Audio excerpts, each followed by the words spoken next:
Everything that we do, we create.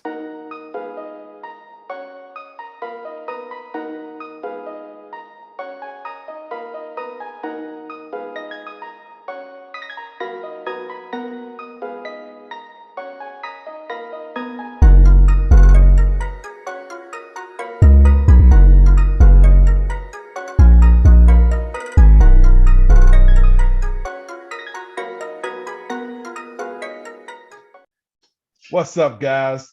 Hey, this is Darius, the Professor Wise, the Thought Provoker. Excited to be with you. Thank you for joining us again for PTST. I am here with my beautiful, lovely, intelligent cousin and co-host, the doctor. I know she doesn't like that, but Dr. Denise, how are you today? I am ecstatic. Awesome. I am so excited to be here, Darius. I just, I have to laugh at myself, right? Because this is a real interesting time. I expressed my excitement our last episode. Mm-hmm. This stuff has got to be the bomb. It is. All right. Have you had any interesting, and I'm going to use the word experiences so that it can belong to you? Okay. Over the past week or so? I've had very interesting experiences. It's interesting because, excuse me, just paying attention to what transpires throughout the day, always shows me things that may have already been there. That's the most interesting experience for me, right? Is that noticing things that may have already been there. So it's not like it's new stuff. And so I think this is where we get a little caught up. Sometimes we think new things are basically when we talk about experiences, we talk about new things. I've had experiences of things that have already been around that I just really started to pay attention to. So that was the biggest thing for me. I just noticed things that were already there around me. Okay. So you're waking up. Yeah, constantly. Well, listen. Yesterday I had to go outside in the garden. Okay. And get some rocks. Uh-oh. See, those things are already there. But you went and got. Yes, but the reason why I had to go and get the rocks was to keep myself grounded. Yes. Right? I usually go and sit out in the grass in my bed, with my bare feet, and that just really soothes me and grounds me, right? But this stuff I can't say that it's overwhelming, but it's like full of ahas, like you just said. All right. So I'm going to use my language, folks. All right. Darius, you can translate for me. But this is what I call a DNA upgrade. A period where a lot of the memories that are in our DNA are being awakened. Yeah. All right. Because remember, I talked about the self-concept and esteem. The self-concept is like the false self. All right. And the self-esteem is like the true, authentic self, right? So all the garbage from the fake self, that self-concept, it pushes down your true self. Right. All right. It's there, but we just don't know it. Right. We become ignorant. In other words, we ignore it. Right. All right. So the past, well, it always happens to me, but this time around, it has been humongous. Yeah, Right. we uncovering some stuff. Oh, Lord have mercy. I mean, the revelations and the ahas are bubbling up, Yes. right? But it's like, and also confirmations, Mm. Mm-hmm. all right, where there's stuff inside of you that you never unearthed because you felt like it didn't fit in this particular domain or in this cultural view or perspective. And I'm I'm hearing things, and it's like, I knew that, Mm-hmm. or someone will say something and it will resonate with me, and it's like, that's some of what was already inside of me. Thank So you for confirming. yeah. So it's like I'm getting all these knocks. Right, Kenneth? But see, that's the thing. See, you just worded what I felt and what I was saying as well. A little differently is that it's things that have already been there that you really are starting to really see that are being unearthed, and brought to light. And so it's things that's always been around. They've been around. They're inside of you, and it's just that either they've been so buried so deeply that you didn't know that they were there. One, Right. or you just, like you said, you just were ignorant. You just ignored them. That's And right. so when somebody says something, when you see something, it brings these things to the surface. They bubble to the surface. And if you're paying attention, now you're like, oh my goodness. That's where the aha moment comes from. So Exactly. now, oh wow. Yeah. Yeah. Yeah, So it's innate it is. It is. and it belongs to us. And for years, we've let people walk away with all our stuff that didn't belong to them. It's Thank you. mine. It doesn't belong to you. Remember Thank you. colored girls who commit suicide? And Ntozake Shange says, somebody walked away with all my stuff. Yep. Yep. But see, you have the power and the responsibility to claim it back. Right. Right. And you don't need anyone's permission to So claim it back. That's the other than your beauty of it too, own, other than your own. yeah, you That's have to it. make an agreement with yourself and say, I'm getting my stuff back. Mm-hmm. Mm-hmm. But So here's the thing with that is that it helps produce and it helps to bring forth a better well-being, creativity, um, a higher tolerance for certain things. And it appears, it appears when you get rid of or you let go of all of this preconditioned thinking. yes, because it's unconditioned. Right. It's pure as the water runs Yep. off the mountaintop. Well, So maybe when not we anymore, but right. I don't know how much is coming off the mountains anymore. But once we let go of all of the stuff that's been dumped on us and all of the let's say teaching that has been given to us to say this is how you should think and this is your predetermined thought process. Once we get rid of all that, it naturally, it's innate, it's in us, it's going to naturally show itself, and we will have this greater inner intelligence that appears. you're right. You're right. But you know what else I found, Darius?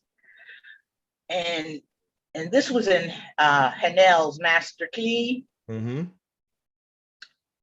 He talks about uprooting that which does not belong in your garden. Mm.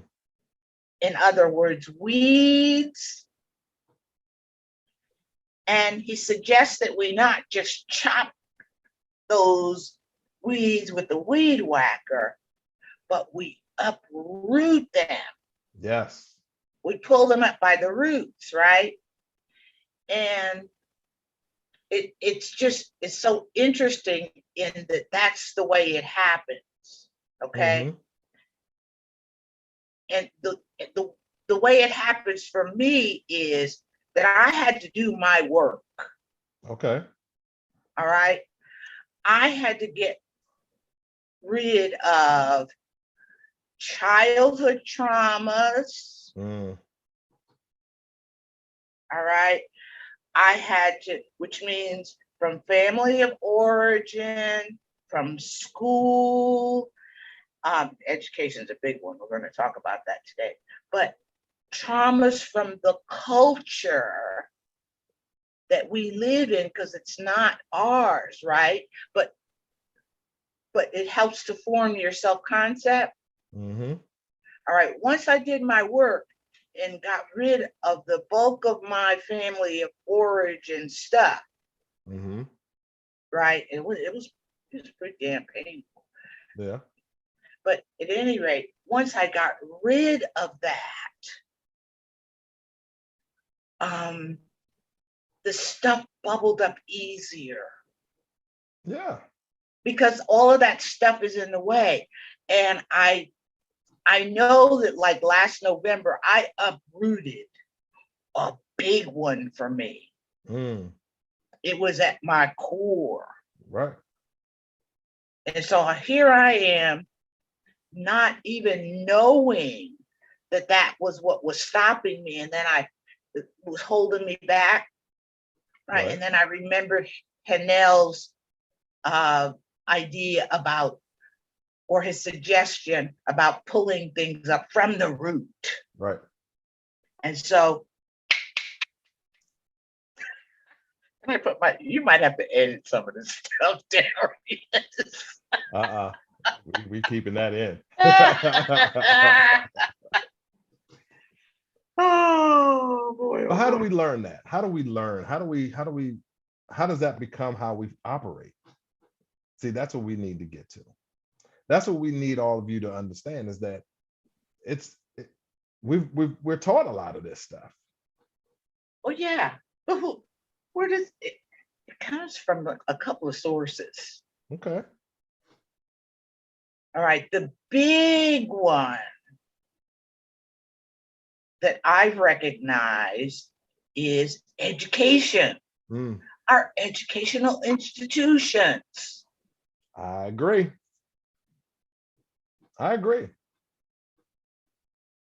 Yeah. Because remember, last time we talked about how we got this whole idea of education all wrong. In our traditional culture, remember, the idea was to put something into you from the outside. Right? And that's the traditional view. Right. All right. But there is the real education is to pull something out of you that already exists. Already there. Yeah, we don't come into this world tabula rasa, empty-headed, blank slate. Right. Because think about the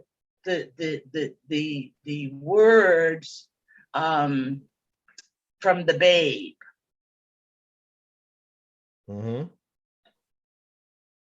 Wisdom. Out of the mouth. Out of the mouth. Creativity, imagination. Yeah. We come into this existence with those things. Yep. We come in already with those things already intact. Yep. And I always say, and I said this in my book, when I wrote the book, I put in there, I said that, everybody, I think we're all born geniuses. Unfortunately, we're raised and we're taught to be average. But we're all born geniuses. You're a genius at birth. We're miracles. Oh my goodness. I mean, you don't We have don't to teach. believe it though. We not at all. But again, that's conditioning. Yep. That's education. That's education, right? Education is us learning something new, so they say. So that's education. We've been educated to believe that we are just average and we're just like everybody else. And there's nothing special about us. We're not miracles. We don't have what we need to, express the gift and gifts that we've been given. So we've been taught that. Yep. Yep. And we believe it. That's the bad part, is that we start to believe it. Well, because we think there's nothing else to believe. Well, we're not given options. Yeah, this is what you are. This is how you move, and this is how you're supposed to show up. Exactly. So we're given that from day one. Right. You're absolutely correct. You know what? I did some playing around with the word culture. Okay. All right. Originally, the word culture was used as a metaphor, right? And the metaphor was to till the soil. I mean, not the soil. Yeah, I got messed up again. To till the soul. To till the soul. To cultivate the soul so that the soul could actualize. And bring to surface that which is beneath. That's right. Right. Sowing seeds, planting seeds, right? So, but then look at the beginning of the word culture. Cult. So, what does that say to you? What's a cult? That I think about that all the time. The words that we use are very important. So the cult, from what we understand and how cults have been expressed throughout, this space that we're in, is always a negative thing, though. It's the following of someone who may not have your best interest in mind, and they have you do these things that go against what the overall society says that we should be doing. That's kind of my definition of it, right? Okay. So it's nothing. We don't look at a cult when we look at modern religion. We don't look at that as a cult.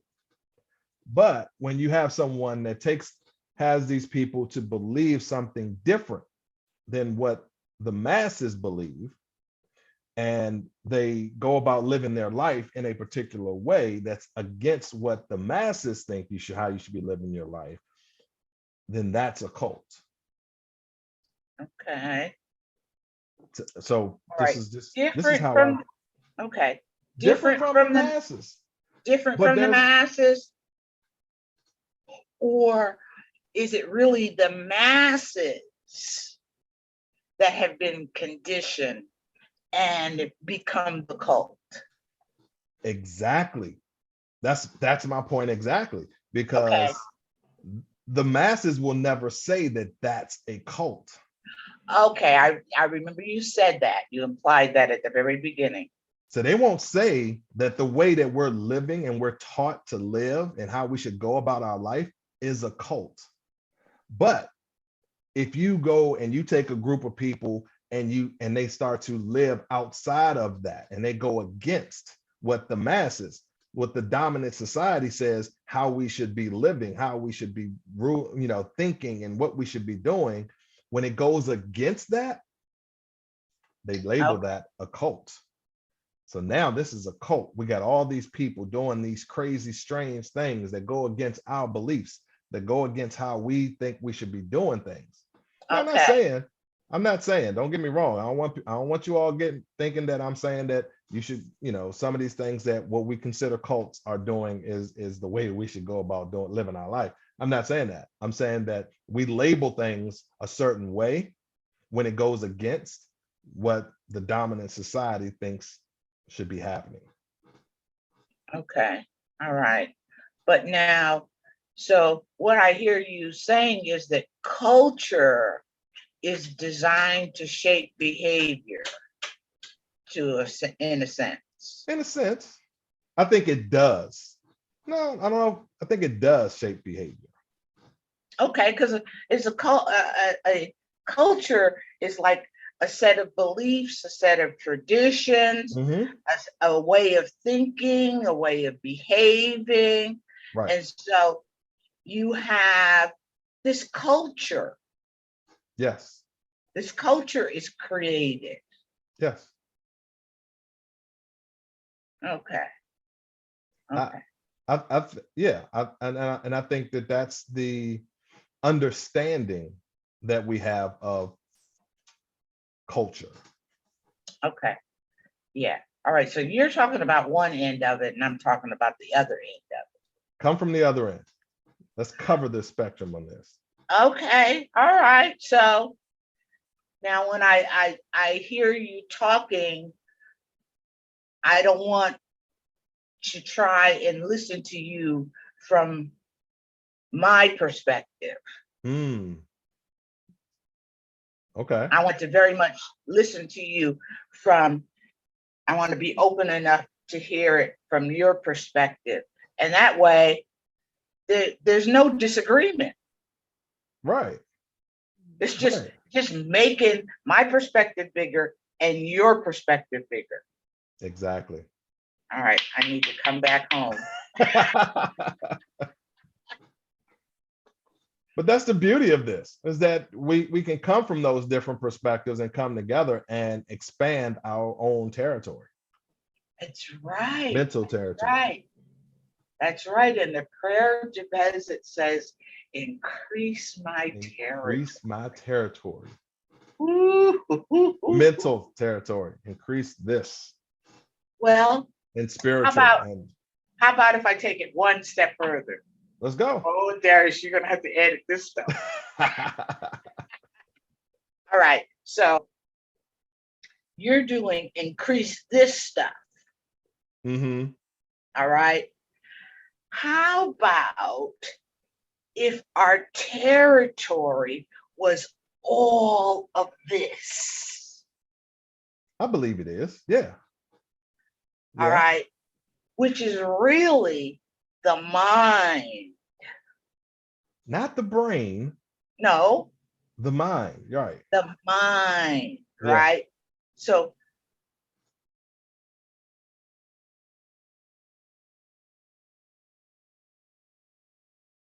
George Clinton used to say, and it took me a minute to figure out what you say. George Clinton from the Funkadelics, the funky man.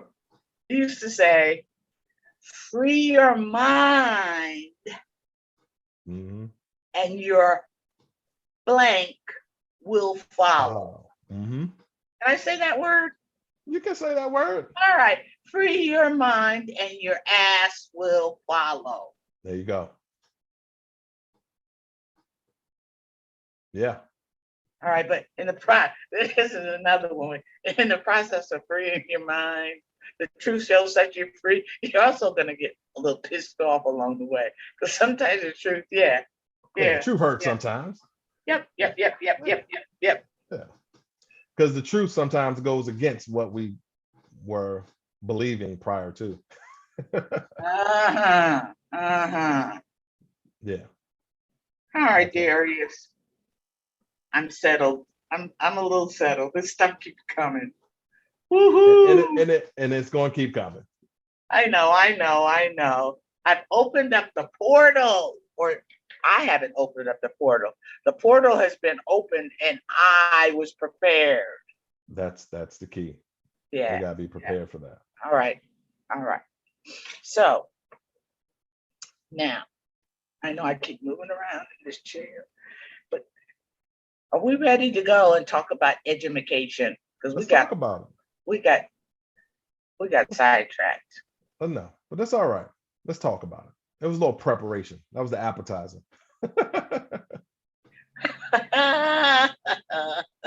Let's talk about how we've been educated and what this education thing is.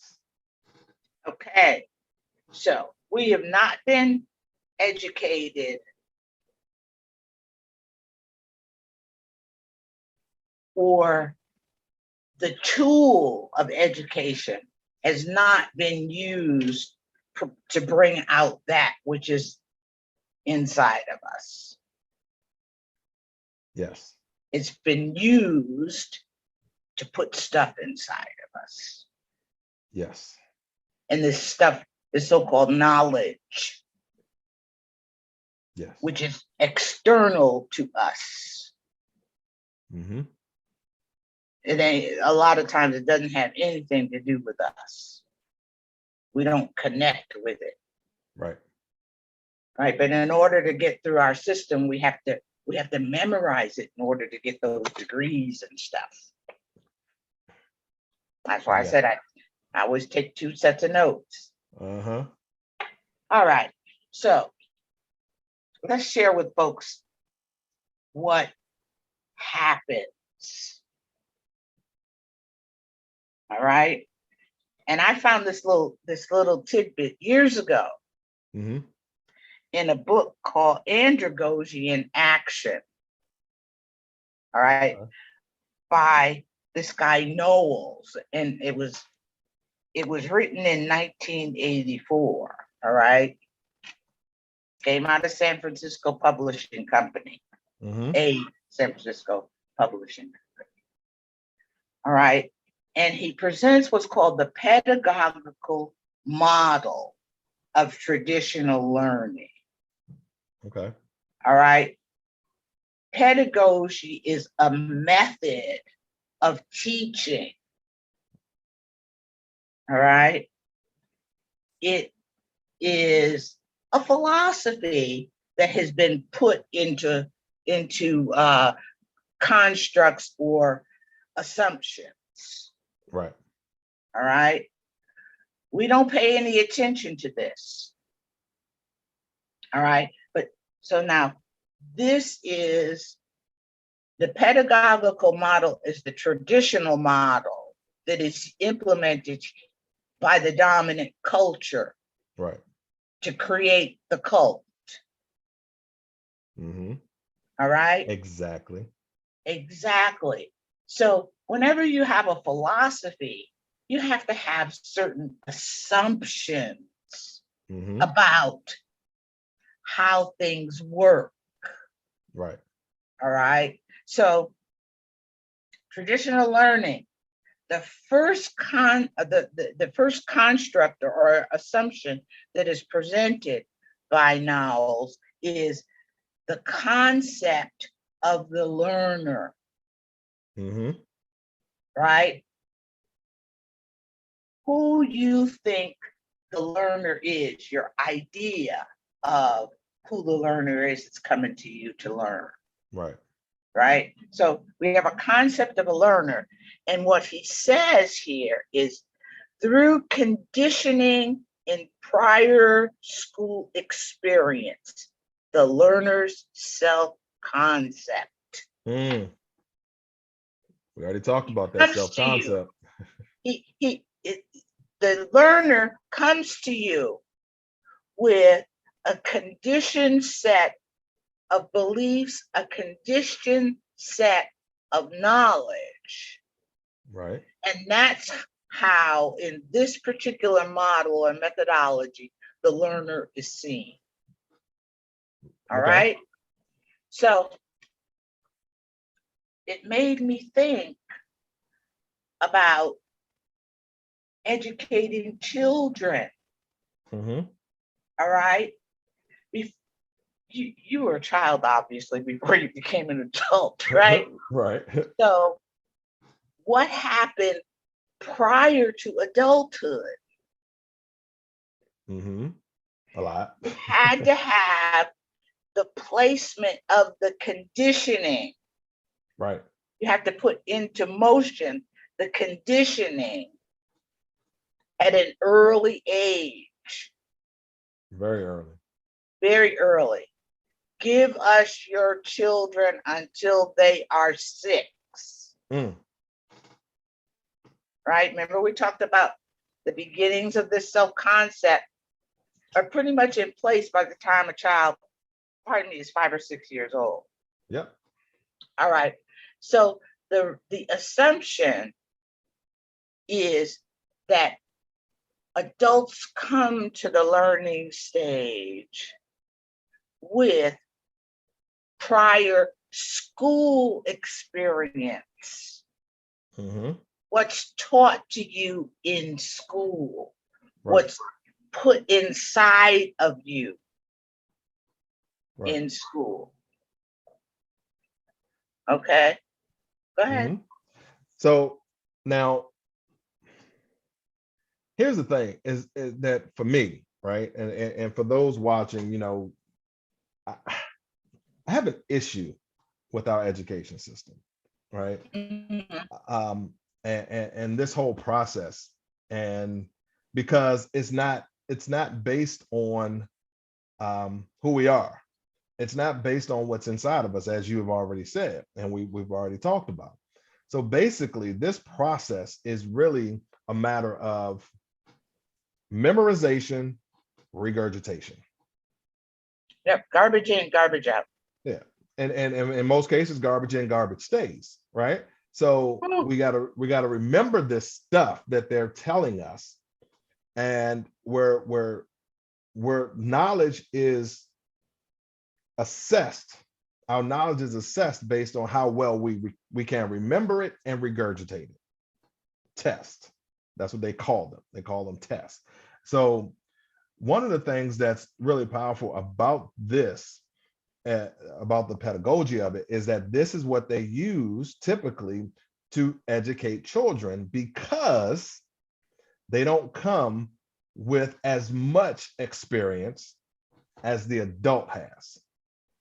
And if they can get these children and using this method of teaching our children prior to them really having outside experiences outside of school, then it's easier, or it's more, uh, uh, it flows a little better to be able to give them all the stuff that they want them to have as far as education. Yeah, but So, yeah, you want to elicit a certain type of behavior, right, and so you rat train kids. exactly.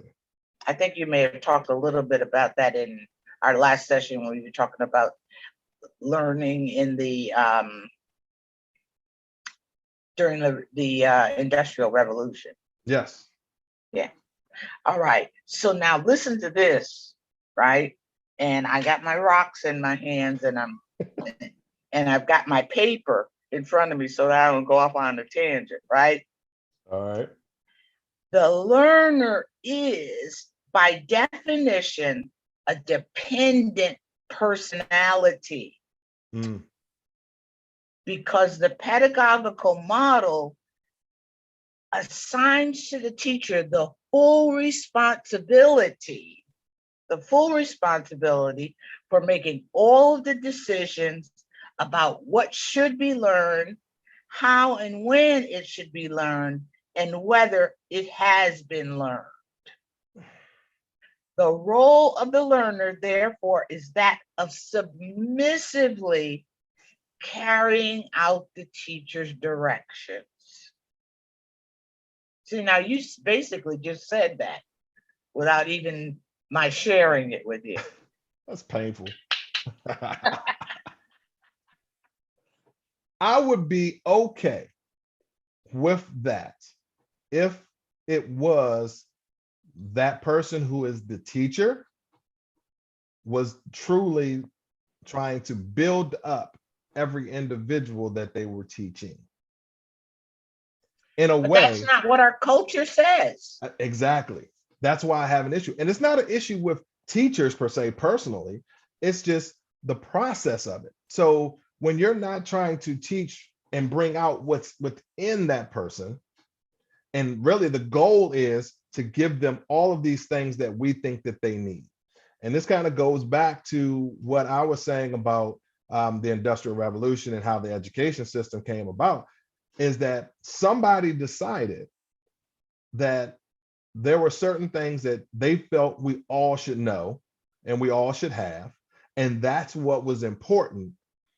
And that took precedent and priority over who we are as individuals and bringing out those things that are within. Okay, so the decision makers didn't design um, this technique to better serve us, but to better serve them. That's my belief. Yes. Okay, in order to control the behavior. Exactly. Of the masses. And this is a way that you can do that with the masses. So it's not anything that's going to be, Denise, let's talk about how we can bring out the best that's already inside of you.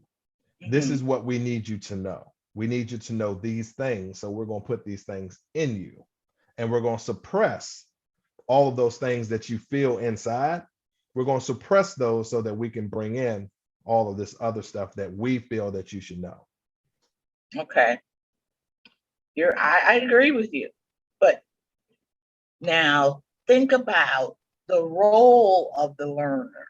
Mhm. What is your role? This is another assumption that's made, right? Right. About this whole teaching ideology. The role of the learner's experience in education is not to participate. All right. Learners enter into an educational activity with little experience that is of much value. Right? As a resource for learning. All right. So that innate stuff that you have is considered to be of little value. Of little value. Of little value. It is the experience of the teacher, the textbook writer.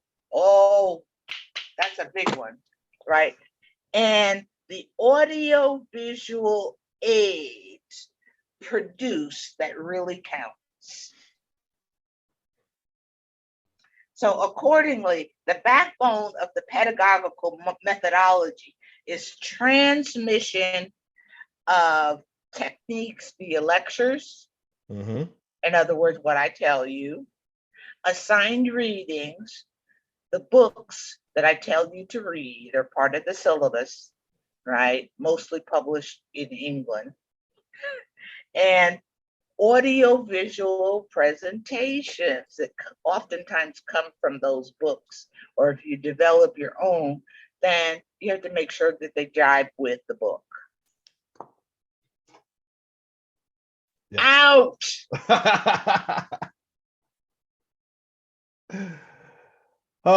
So I'm trying to be open to some of this stuff, right, Denise? But what we see happening in plain sight right now is the fact that the full responsibility, the concept of the learner that you talked about, the full responsibility for making all decisions is the teacher and those who are in charge and running and making the decisions for the teacher. And so now, the backbone of all of this, the backbone of our education, the backbone of the technique that's being used to educate us, our children, everybody else in this culture, is based on a few certain things like assigned readings. Now, the reason that stands out, because right now in this society that we're in, there is a big push to ban certain books. So we're banning certain things that we want to educate our kids on. And if the backbone of all this is assigned readings, what are we being taught and what are we being given to read? So this is the control that is in place to keep us from developing the innate ability and intelligence that's already inside. So we already talked about this earlier, like we are born with these things. We are born with this intelligence. We are born with the ability to access it at any point in time, at any point, regardless of what kind of state we're in. But that is being suppressed and not being addressed because there's certain things that the dominant society that we're living in wants us to know and wants us not to know. I agree with you, but you know the download that I got on that whole issue of burn the books? Uh-huh. Let them burn the damn books. Okay. Let them burn the damn books, because everything that we need to know is inside of us. Yes. All right. And so one of my goals is to pull that out of people. Mhm. All right. And then put them in circles, or help them to find circles, or let their spirit guide them to circles that will confirm it. Yes. We just You got to know, get more people to understand that. And that's part of all of this.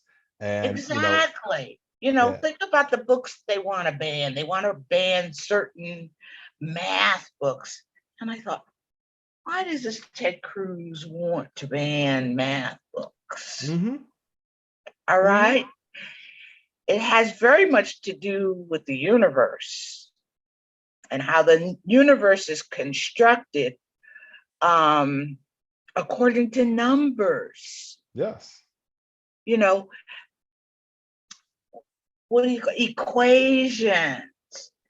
The numbers in astrology have power. We're not taught that, but it's like he's too dumb to even know why he's banning math books. It's just like, let's just get rid of math books. But there's a part of something inside of him that's telling him to do that. Yeah. Or somebody outside of him that's telling him to do that. Yeah. Well, who knows? I don't know, but it's like, our story was originally oral. Exactly. And so it's inside of us. And if we just allow our throat chakras to allow the truth to come out about who we really are and how we work, what a beautiful world this would be. This is where that whole concept of and the understanding that our paradigm, our thought process is already in place by the time we're 5 to 6, 7 years old. And so if we're not instilling these things in our young people at that age, then once they begin to believe in how what the dominant society is teaching us, then we're kind of trying to reprogram, right? And the reason that is something that we need to be aware of, and everybody needs to be aware of, is because that belief now makes when you talk about something that comes from a different perspective and you're coming from a different angle, now what people are doing is now you're challenging what they believe, even though what they believe may not be factual. It's their truth though. Yeah, So now we're cognitive dissonance. Right. So now what they do is, because you've been taught this way, using these methods, and somebody else being fully responsible for what you learn. Now, when you get to a certain point in your life, anybody else that comes to you that comes with a different perspective on who you are and what you are, how you can learn, now you're told to look at them like they're crazy. You're told to look at them and really disregard anything that they bring to you because it doesn't match what you've been taught. So we got to go back and we got to instill in our young kids early these beliefs of who they are, and what they can be, so that they can combat that and not be consumed by all the falsehoods that we've been told. I agree with you. I agree with you 100%. Yeah. So that education piece is big, and who controls that controls the population, controls the masses. I think so. It controls the cult. It controls the cult, which is all it's all a cult. It is. If you look at the definition of a cult, it's all the cult. It all matches this, it's all the same. It's just a matter of who are we saying are Culture and what, right? What cult are you in, and which cult we're saying is acceptable to be in. Yep. That doesn't raise eyebrows. Right. Yep. Right. Yep. So now I'm going to go on to the next assumption. Okay. Assumption number 3, readiness to learn. Students become ready to learn what they are told that they have to learn in order to advance to the next grade level. Readiness is largely a function of age. Okay. Don't you love that? Gotta love this stuff, right? This is, I'm gonna tell you, this is genius.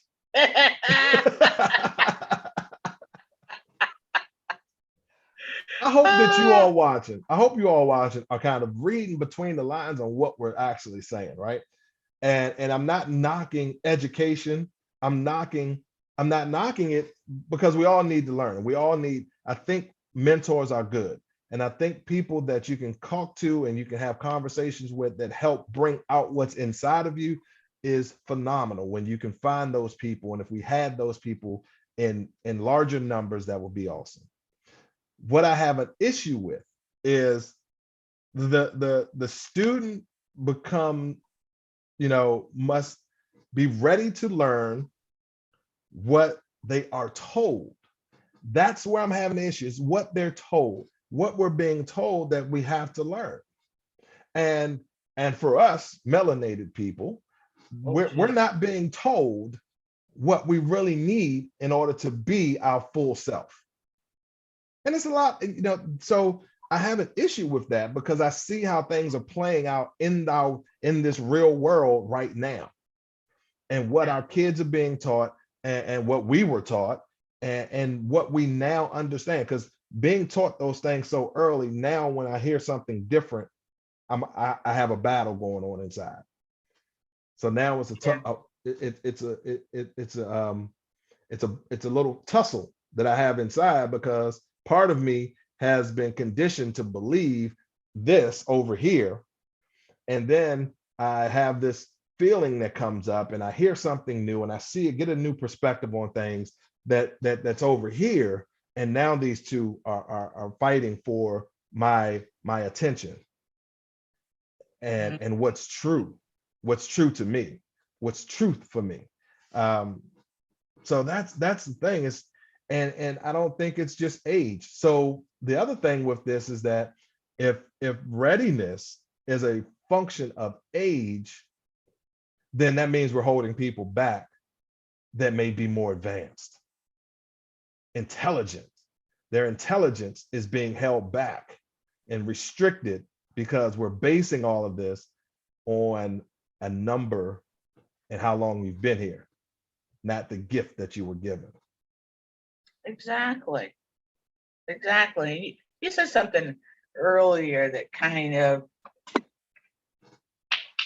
gave me a knock, but you talked about melanated people, right? And melanated people are a little different because they have a whole different genetic structure. And you'll find it you'll find it articulated in like quantum physics, metaphysics, and the like. But I don't know all of that information, so I'm not going to try and go there. Right. But melanin is not something that just determines the color of your skin No. or pigmentation, Right. right? It is something that's manufactured in the embryo, and what starts out in, I mean, what begins in the embryo is the central nervous system. Yep. All right, the central nervous system, which means that has a widespread impact on your development, your physiological development, the Mm-hmm. way you think, the way you understand things, the way that you see things, Mm-hmm. right? The way your body moves. And it accelerates a lot of the things that we develop into being. It accelerates that, right?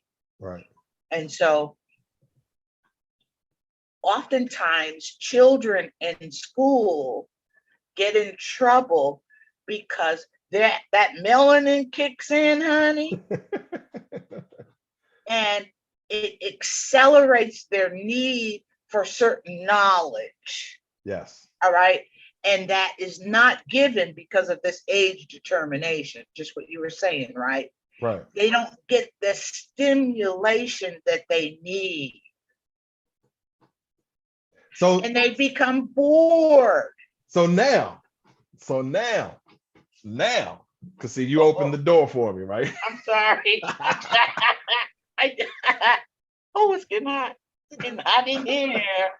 So that is a perfect way to really shed some light on things that are happening. And I want people to understand. I want you all watching to understand and pay attention to what's happening really right now in this time and age, what's happening.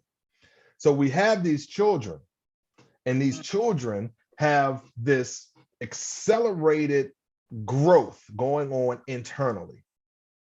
They are very intelligent, but they're told to sit down and sit still. They're very creative. They're very curious. They're very insightful as well, but they're told to sit down and let me tell you what you need to know. Not let me help you develop what you're feeling right now.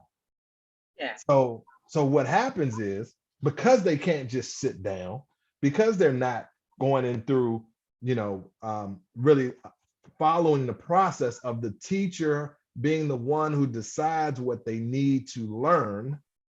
Now what we do is we got to figure out, how do we get them to just sit down? Because we can't have that. Give them Ritalin. I'm sorry, I cut you off. No, but that's exactly it. So now let's medicate them to the point where we can dumb down all of that intelligence. Right. And we got to call it what it is. It's intelligence. They're not hyper. They're not. So let me give you an example. This is and the reason why I feel so passionate about this, right, is my youngest son DJ. When he was younger, I was trying to figure him out, right? When he was a little kid, trying to figure him out. And what I mean by trying to figure him out is that he was his own person. And we wondered about him. I was like, hold up, is there any? Because he was very quiet. And he was very quiet.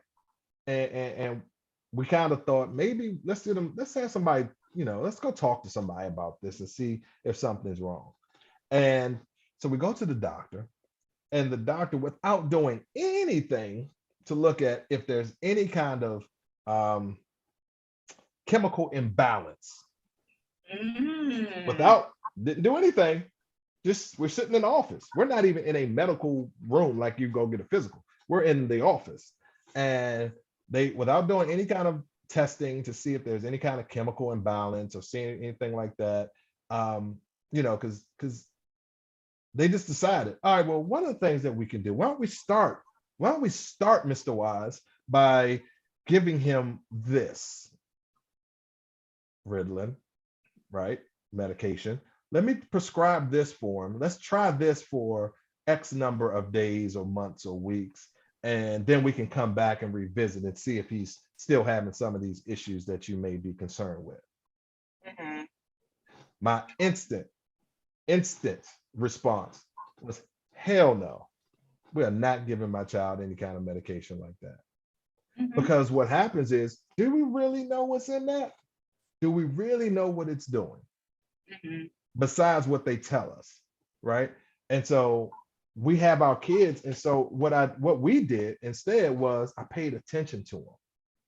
And I started to put him in things that will allow him to express himself a little bit more, and allow him, and just paying attention to see, all right, what lights him up? What were the things and activities that really allow him to shine? And those were the things that we kept him involved with, as opposed to trying to sideline him and get him to conform and be able to just sit in the classroom for 8 hours a day, 6 hours a day, and not be able to be who he genuinely, authentically is. Yeah. And I think that the school that he went to really helped him develop who he is, because it wasn't a traditional school where he's just going to sit for 8 hours. And we talk about him, we tease him sometimes about it, but it was an opportunity for him to really be who he is and bring those Exactly. things to life. Yep, exactly.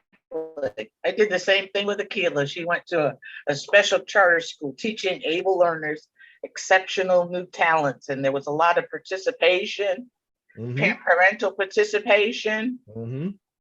and we had so much fun. I experienced my childhood at my Yeah. daughter's school. I had more fun than You had fun. it They was did some great embarrassing. things. I know, like DJ and them at school, they did some great things. He actually went to school. He doesn't like to talk about this, but he went to school on a farm. And always we always tease him about that. He went to school. It's like, it's not a farm, but they had farm animals, barns, all that kind of stuff. So they did a lot of stuff outside. It was very untraditional for the most part, but they learned all these things that they say we need to learn, math and science and all that. But science for them was they went away every twice a year into the woods where they had cabins and all this, and they learned science by out there being out in nature. That's They how they got to learn science. actually participate in Yes. something that they were learning about. They became a part of it. And it And became, nature, yeah, and those things that were in them were able to be expressed, just like you were talking about being grounded. They were very grounded because they were in nature. They were not just reading a book, what somebody told. So it was very different. And that's going to be different for every person. I So agree. the blanket statement of let's just give them this and see if we can get them to conform is what I really, what bothers me with this sometimes, and I want people to understand, pay attention. And as I got older, and it's unfortunate because I didn't, well, my oldest son, I wasn't at this point where I really got this right. And I Mhm. think even with him, things could have been a lot different, because if I understood it, I would have did things differently with him. He wasn't on medication or anything. It was just that I would have been different. I would have been different on how You I were on raised it. medication. I should have been on medication. Yes. And so when it comes to this, I think it goes back to those early years, 0 through 5, 6, 7. How are we programming them? How are we helping develop that paradigm? And how are we bringing out what's already there at that age, bringing out and letting shine what's Mhm. inside of them? Exactly. But that's not one of the assumptions of the traditional teaching model, right? Exactly. This is number 4, Okay. orientation to learning. This is Mm, what this author says. okay. Students enter into an educational activity with a subject-centered orientation to learning. Mm, They see learning as a process of acquiring prescribed subject matter content. That's just what you were saying, right? right. Consequently, the curriculum is organized according to content units and is sequenced according to the logic of the subject matter. Wow. That's what you just shared about DJ Yeah. and his That's how it experience. shows up, right? But The listen, way this shows up, what you just read, the way it shows up is what I just explained that happened with DJ. exactly. But imagine, Darius, this happened to you. Mm-hmm. It happened to your sister. Mm-hmm. It happened to your mother and your father and your grandparents and your great grandparents. Yes. So it's really well embedded. Yes. It becomes the rule, it becomes the law, it becomes the way it is. And you know what's so scary about all of that to a certain extent is that now, because like you just pointed out, it's been generation after generation after generation at this point, right? We're 3 to 4, maybe 5 generations into this. And so now what we're doing, what my parents did unknowing, is that they taught me as a child these ways. Yeah, And exactly. so we're unaware of the fact that we're actually instilling these things in our children at an early age already, so that they can fall in line with exactly what you're sharing with us. So they can Right. fall in line with these concepts. So they can fall in line with these assumptions of who they are as learners. So we're teaching Exactly. it. We're conditioning. Yeah. We're conditioning them to be ready for this. That's right. Give me your children until they're 6. It's like giving them a lobotomy without cutting into their head. Oh, Jesus, I never thought about the lobotomy. But Darius, it's this is how lies are created. Mm-hmm. We're being lied to about who we are in terms of beings Right. and what cultivates our soul, what cultivates our psyche. Right. Yeah. You know, and it's like remember I talked about the mendacity, which is a big lie. It has to have substance, Mm-hmm. and the way that it garners some substance, I'm sorry, is to keep repeating it over the generations. Yep. Repetition. So yeah, so it becomes humongous to the point, and it's given to us by figures of authority, Yes. by teachers, right? That we respect. All right, Yes. they're doing the best they can, because I'll tell you, I was in that classroom with those little kids, honey. Yep. But they're doing the best that they can, but because we respect them and look up to them, Mm-hmm.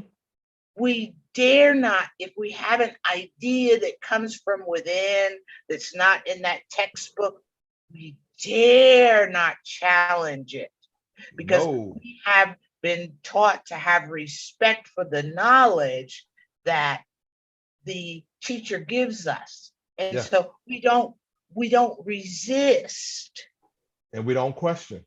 and we don't question, because it's like, if we were to question, or if we were to understand, or even get a glimmer of the fact that this is not the way we learn, Mm-hmm. it would be so foreign to us. We would Right. be afraid to contradict, and we would be in a state of shock that a figure that we trusted, that we respected, would tell us something that is not true. Mm. The concept of that is very hard to accept after a while. Well, yeah. Just what you said, that somebody that we trust, somebody that we look up to, would tell us something that was not true and not in our best interest. And so yeah, but so here's the thing, guys. If you're listening to this, I'm just kind of giving you my perspective. Denise is giving us information on what's really happening and how this is being taught, right? And how we're the education system, how it's the foundation of it, right? And this is just one part of it. But I want you to understand, I want you to look at your own situation. What we're doing is we just want to share information with you. And we want to challenge your thinking. We want to provoke some thought, and we want you to seek your own truth. Look at your own situation. What has been suppressed within you? And then also, if you have kids, like I had to face the reality that what was I suppressing in my own kids, right? And so we had to make some changes on how we had them going about who they are. But we want you to think about these things and look it up. You can look up the pedagogy and the method and the model. Actually, you can look these things up. It's Google is a wonderful thing for this. Take the time to look at this stuff and understand how is it playing a part in your life. So Denise, I know you got one more part I know you wanted to share with us. So I'm gonna let you go ahead and get to the other assumptions that we have. All right. This is the very last one. So we're not going to have you here all day long, folks. All right. The fifth assumption about the learner is their motivation to learn. Students are motivated primarily by external pressures from parents and teachers, competition for grades, and the consequences of failure and the like. Number 5. All right, so I'm gonna say this thing. I'm gonna say this about number 5, right? All right. They're motivated by external pressures. Nothing, and this is again, let me come from my perspective. Nothing in that says, let's figure out what lights that kid up.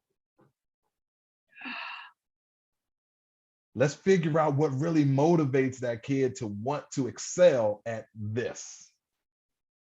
It's external.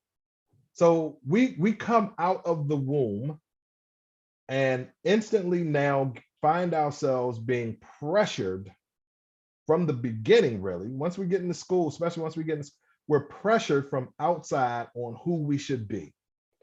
And now at this time in this state that we're in right now, this time that we're in right now, we have so many people that are fighting depression. Their suicide is high, suicide rates are high in certain areas. And all these things that are happening that are coming because of outside pressures. And we wonder why we're in the situation that we're in. There's nothing here that says, let me find out what it is with that child, that human being, that motivates them, that inspires them. Now, here's the beauty of it. My son, I'm gonna use DJ again. He plays football, and he's really good. Yeah, he is. And there's things that he has to do in order to be a good football player that are outside of actually playing football on the field. So here's what I want you to hear me out on this one, guys, right? So there's things he has to do. He has to work out. He wants to play college football. He wants to play D1 football. So he has to make sure he maintains his grades and all that kind of stuff. So he has to go through this process. But there are outside things like working out, eating right, being hydrated. And some of these things he's not really fond of. But because he's motivated and he lights up when it comes to football, all these other things he's inspired to do because he knows that that's a process to get him to where he ultimately wants to be and being able to share that gift. So, and the reason that I share that, Denise, is because I want people to understand is that you don't need the external pressure without figuring out what motivates that kid, because you can find out what motivates that child and show them the correlation of how all learning and understanding all these other things help get this that he's inspired to do and desires to do, and it's in him, that gift that's in him, how it all works together to bring that up. Yeah. But we don't do that. We just say, forget all that. Here's what you need to do. And if you Fine. don't do it, you're a dunce. Remember the dunce caps? Yep. Oh, we embarrass the heck out of these kids. We make them feel bad from the beginning, right? You got to put the dunce cap on, or you got to go to the principal's office, or you got to go to detention, or you got extra homework, or you got to do all these things. So we put them in a situation where they feel outcast early because of the pressure that they have, and for motivation that's being used as motivation to learn is crushing their soul Mhm. and their spirit. Yeah, we're not cultivating. The culture is not cultivating the soul. Yeah, it's not cultivating, it's not digging up what's inside, bringing that stuff to the surface. That's right. Get you a shovel.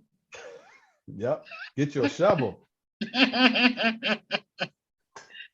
Yes, indeed. So So now go ahead. that's we told you how this happens. Mm-hmm. Start paying attention to it happening. You know, now that you're aware that this is what's been set Mm-hmm. in motion from years and years ago. Darius talked about it being having its onset, this model having its onset during the Industrial Revolution. But you know what, Darius? I found this early on. This is something that emerged out of the dark ages. Yeah, it's just been formed into our education system. Yep. And then that's so it's not new, but Nope. it was incorporated and part of the building block for our educational system as Right. it Well, is and today. yeah, yeah. And the universal law is that if something's happening, it has to be disclosed. Ooh, So we have to know. yes. All right. So everything that is happening is out there. We're either not paying attention Mm-hmm. or it's hidden, Mm-hmm. right? Or it's turned upside down or it's told in reverse. Ooh. All right. We used to read during ancient civilization. We used to read from left to right. I mean, From right to left. right to left. Mm-hmm. Now we've been conditioned to read from left to right. And if somebody told you to read from right to left at this point, you would look at them like they were crazy. I turned the book upside down.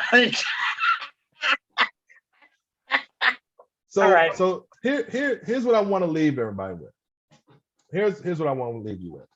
Look this stuff up. Take some time and figure this out. This is not just what Denise and I are just coming up and throwing out there. I want you to understand. Our goal again is to provoke some thought and for you to seek your truth. Understand why, how we've been educated and what model is being used. Look it up. But at the same time, understand that you have some amazing things inside of you that we need to cultivate, that you need to cultivate and bring up. So I love that this is, like Denise says all the time, this is a great time to be alive. I love the fact that we are getting to the point where there's some things that are being brought to our awareness that allow us to really grow into who we really are. Yeah, So this I'm is the book excited. of Revelation. Oh, this is it. Yeah. We're revealing some stuff. Yeah. I agree with you. I Yeah. agree with you. And I'm going to say this in closing, Derek. These are my closing remarks. So don't ask for anything else from me, right? If you have something that you're not sure about, ask. All right? Just ask yourself what it's all about. Can I have some clarity on such and such and such a thing? Mhm. Right? you will get the answer. Something will happen to give you that answer, right? It'll pop up as a spontaneous upsurge. You'll see it in a book. You'll see it on television, or you might see it in another person. Because the universe reveals. The universe reveals that which we ask for. Ask and you shall receive. But we don't believe that. So practice it. And that way you go beyond the believing stage into the knowing stage. Right? I mean, it happens all the time. I'll never forget this whole thing about my roof. Darius, this is the funniest thing, right? You remember the story? I needed a new roof. And I was trying to figure out, how am I going to do this? Right? And I was talking to Akila, and I stomped my foot on the floor and I said, I need a new roof. Right? And the next 2 days later, March 4th, a tree fell on my house. All right, a tree fell on my house. I not only got a new roof, right? I got new windows, I got new floors, I got new doors, I got a new bathroom, 2 new bathrooms, brand new ceilings throughout the entire house. I wasn't begging. I said, I need a new roof. There you go. Decree, right? But the thing is that I had been planning for this all along. I never knew until I paid attention to what I was doing. Kenneth and I would take these long walks, and we would be out in the neighborhood just looking at roofs. And I said, Kenneth, what kind of roof? Do you like that roof? Do you like that? Do you like that color? So I was planning. And so when a tree fell on my house, my neighbors thought, oh, and I wasn't home, thank God. But my neighbors thought I was gonna be freaked out. I pulled up in front of my house and I looked at this humongous tree in the front of my, that had smashed into the whole front of my house.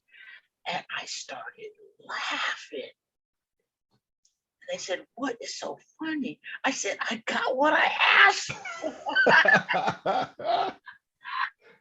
You better be aware of what you're asking for. That's the thing. Honey, but know that if you got a question, you're confused about something, ask, and the universe will show up. Just pay attention. Just pay attention. Yep. All right, so that's all I got to say. All right, well, this was powerful. We're gonna have a part 2 of this one. Oh yeah, we gotta finish. Yeah, we're gonna give you options as to the way to bring the self out. Yes. So we're gonna have part 2. So guys, I know this was deep. Watch it again. You know, you'll spend 2 hours watching a movie. Spend that time with us watching and understanding what we're sharing with you. So we love you.